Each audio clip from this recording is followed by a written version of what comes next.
Early 2671, Sol System, orbit of Jupiter. Captain O'Brien, 4th ODR Battalion, Raptor Company. The room was eerily silent, even though it was filled with whom he would consider as one of the greatest military gatherings before him. But the air seemed to chill with their continued existence, and if not for his new undersuit, would have long before felt the effects. O'Brien sat at a long, rectangular table that seemed to barely have a scratch upon its surface. It was thin in design for the tabletop, with the central portion void of vinyl wood or metal. Instead, it was replaced with a pane of dark blue tempered glass, with a light gray grid of thin lines that were about an inch in size. It was a holographic display table, and from its design and seamlessly smooth functionality, was likely a newer model. Beside him, Zuna sat closely, enough for him to be bathed in a pleasant scent that she enveloped herself in. Opposite of them, Secretary General Radcliffe sat with 4 individuals flanked on his left and right. On his left, 2 men who reigned at the top of their respective branches sat. First was the newest admiral of the Stellar Navy, Admiral Wolfe. His handler when it came to operations pertaining to Sellian infiltration. Judging by their success, O'Brien figured that as the leader of 7th Fleet, he would gain most of the accolades. Beside the Admiral sat another character that was donned in a black service uniform, lined with a metallic silver inlay at the seams as well as the side of their legs. Upon his chest were a mountain of ribbons and achievements that were paired with countless scars and advanced aging beyond his age. From a public orbital raider newsletter, he was the newly appointed General of the ODR, General Aurelius. Across from them were 2 females, one of which he was vaguely familiar with, while the other was unknown. She was, however, smartly dressed, with clothing that emphasized her figure, with her eyes carrying about a cold stare. But as he was reviewing their features, Radcliffe began, "Thank you 2 for coming. Commander Wolfe, we appreciate your efforts to expedite 4th Fleet's inclusion in the invasion of Celia. And Captain O'Brien, I wish to formally congratulate you on your promotion, as well as your efforts to infiltrate enemy lines to allow for us to gain a foothold against their forces." He spoke in a calm and sincere tone, but O'Brien couldn't help but feel they wanted something more from him. However, he couldn't directly speak out like that, especially with the highest in his command in the room. "Thank you, sir, but I must ask, why did you call us here?" It was only days before, after he and his unit were granted extended leave, when he received direct orders to make his way to Jupiter, to the Senate Chamber Station. In retrospect, however, it worked since he was already planning to arrive to meet his date, who happened to be sitting beside him. Both were in their field uniforms, as he felt the need to break in his new undersuit that was issued to his unit just shortly after their return. "I won't sugarcoat it, O'Brien," spoke Wolfe, who said so in a tone that seemed familiar and friendly. "But orders came from the top. They want an expedition beyond the Sela system, and you're the only ones I can count on to get this done." Zuna shifted in her seat as he spoke, unsure if she was anxious, nervous, or other. The Admiral continued, pulling up visuals from the table before him as it outlined the Celian home world, and a highlighted route towards what looked to be the edge of Celian space. "There are several factors here, but the most important is this system here." He pointed to a single star system just outside Celian influence, with no other discernible regions on the other side that laid claim to the system. It was alone and isolated, seemingly neutral territory. "This is what we're calling the Atlas system.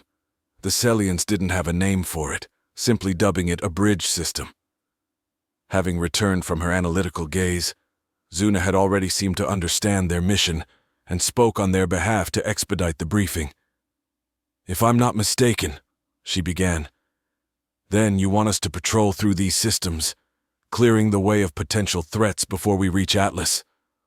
But sending a large force to hold the system would draw too much attention. So, you want to send O'Brien as the advanced unit to pave the way?" They nodded collectively, to which she directed a glance towards the 2 other women across from her. "I've read briefly on them, but isn't that what TRU was intended, Director Octavia?" she said calmly, but with clear intention to force attention on the 2. Remaining calm, Octavia kept her composure, but the woman beside her rose from her seat with passion, and a heated gaze towards Zuna. Before the director could stop her, the woman spoke. "That is not their purpose, Commander. They are clandestine in nature, and have no room for the issues of Sellians. Their sole focus is the recovery of Republic citizens. To achieve that, they must remain hidden." However, Zuna simply offered a shrug, her a calm rebuke. "You know, it's common courtesy to introduce yourself to strangers, you know." The woman clicked her tongue in frustration to her sudden outburst, taking the time to remedy it. "Sandra Rain, Field Director for Terran Reclamation Unit Black Mamba.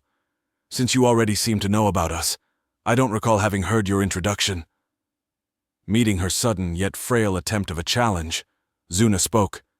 "I am Commander Wolf, Captain of the 4th Fleet Battlecruiser, the TRSC Phantom Queen." She finished with a bend at her waist, offering it with practiced elegance. "Well, I suppose with that out of the way, let's get back to business, shall we?" interjected Radcliffe, with intention to return the conversation to their mission planning. "Octavia, care to weigh in?" Her demeanor was calm and collected as she spoke. "Yes, as the commander mentioned earlier, Mamba team could have very well done their surveillance on the route provided. But just as Agent Rain said, that's not their intention as a unit. It's simply to survey deep space territory for signs of Terran colonists, and they'll need a forward operating base. That's where you both come in." With the relaxed posture of setting her hands on her lap, Zuna spoke.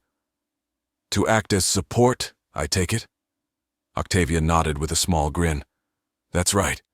Currently they operate a state-of-the-art stealth corvette, at least 2 generations greater than the Reaper-class corvette the captain and his team took to infiltrate the enemy." She continued on, detailing the skeleton crew they had on file for minimal operation of the ship, which allowed for them to store more food for longer periods in deep space. But both saw how taxing and worrying it was to her. They were her project, of which she took great pride in, and wished not to see them be exterminated so early in its development. To add to this, O'Brien raised his hand for input. "I understand the need for a small tactics group, but why make a whole new program? I'm sure we have other groups that can fulfill that role. What about Alpha 9? Or pull from a company from the 3rd ODR Battalion?"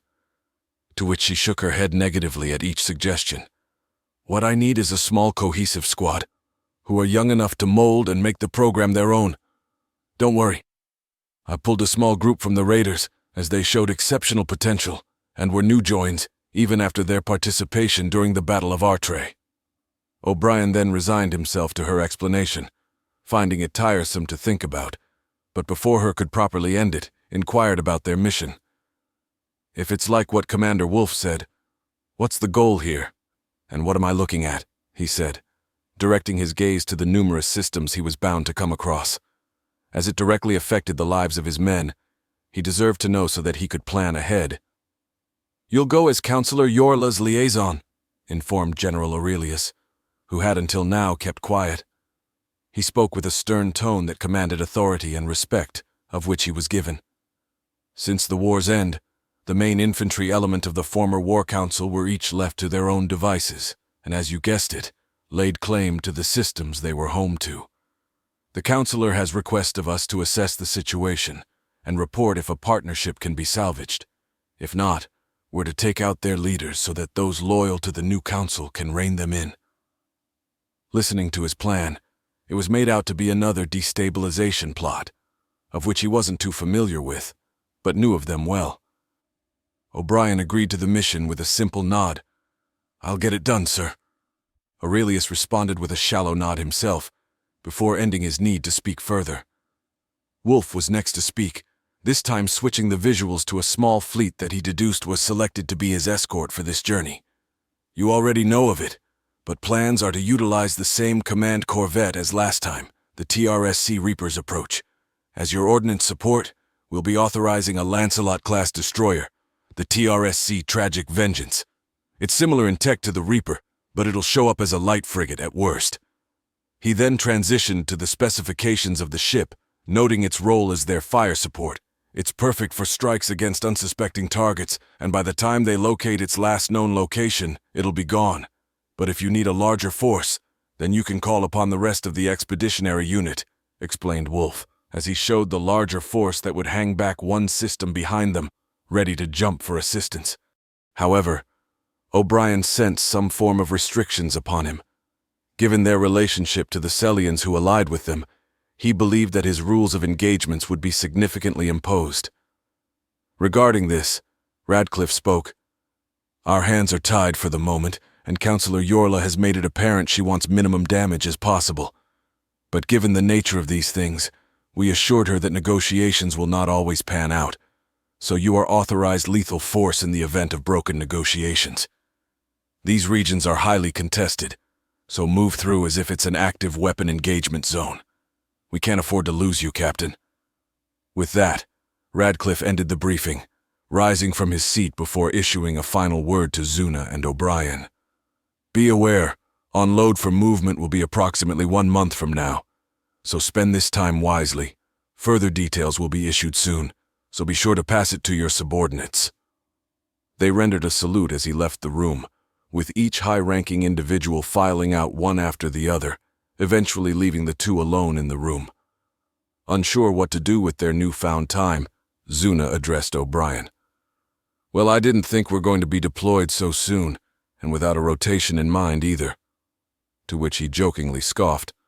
"I wouldn't have it any other way. Come on, let's catch the first ship out of here. It's about time for the Autumn Festival in Sector 4 on Terra. I think my parents are hosting a booth. Care to join?" With a resounding nod, she agreed.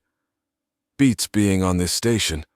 Might as well enjoy our time," she said, trailing off as they made their way to the commercial terminals.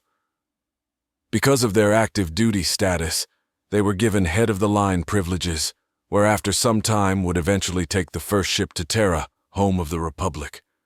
For 30 days they rested, having spent intimate time away from ships, subordinates, superiors, and space itself. Where time felt like it had stood still, the same couldn't be said the same for the station's halls that they walked. As the station was lively in the traffic of not just service members, but civilians as well. The two walked together down the busy path as calls between workers sounded, until they eventually came across familiar faces. Each were wearing the newly issued undersuit, while also simultaneously waiting for time to run out before they were forced to board the ship. To pass the time, most were involved in taking calls from loved ones or simply browsing the net, with some even taking the chance to sleep atop their gear. They were targets of scrutiny by onlookers, but to his raiders, they were merely gusts of wind as they walked by. Noticing him, Strega walked up to the pair, with Zuna by his side as he carried a portion of her luggage. "Ma'am, sir," she began. "As you requested, I set up the roster for the expedition unit. If you could review it," she said softly as he grabbed the device from her. It was a list of 49 names with the newly attached unit call sign. "Raptor team, huh?" he mumbled in response. The designation was similar to previous formulas, with each raider designated as Raptor, followed by their squad and placement. With a grand total of 49 individuals, he had to ensure they maintained optimal awareness in the field, as losing too many would make their mission much harder to complete, especially given the scale he predicted them to engage in. "Yes, sir. Raidcom sent it to the squad leads, and it should have been in your inbox," she added. "I don't read work messages when I'm on vacation. If they need me, then they can call me," he said, setting down both his and Zuna's luggage. "In any case, we don't have to board for another 5 hours. Make sure everyone is on board by 2200, copy?" She nodded. "Understood. Oh, and by the way, the Big XO had some word to pass, mentioned a tactical briefing sometime between Saul and Sella, said he'll let either you or Athena know." He affirmed with a single nod of acknowledgement. "Got it. In the meantime, I'm going to assist the commander here with her luggage." Strega looked at the two with a wide grin before dismissing herself. "Oh, of course, sir. Then I best be on my way. Dare and Gray are deciding on what to eat before we board. We'll check in once we have everyone accounted for." Looking around, he acknowledged the gate at which his ship was assigned, and through the tempered glass that separated them from certain death was a familiar ship with a wildly different color palette, that what he remembered. He dismissed the thought, instead focused on assisting Zuna. "She seems nice. she said curiously. "She's a good raider, and the best with tech I've seen to date." "Is that all?" She beckoned, hoping for him to answer in more detail. "It is. She leads well," he answered, knowing well that was their first time meeting formally, and sensed that Zuna was wary of her as one of his senior enlisted supervisors. "And I'm certain she has eyes for our sniper," he said, eyeing back to the group as they continued towards a restaurant that sat across their gate. "The one with green eyes?" she replied, to which he nodded. They stood a moment as they observed how close Strega was to him, arms linked closely, and as if the veil of stress and had lifted, found her posture more relaxed than previous. "How about I tell you about him during dinner?" he proposed, leading her toward one of the several restaurants that have made their home aboard the station. The two continued, letting the few waning hours pass by as they spoke of their early childhoods to recent events. They were engrossed in each other's stories, that the call of final boarding had ripped them back into reality, and that in less than 12 hours from now would be embarked on their deployment to the unknown. It was with a solemn goodbye that they boarded their ships, each longing for the other, but had now placed their duty above themselves into the lives they serve.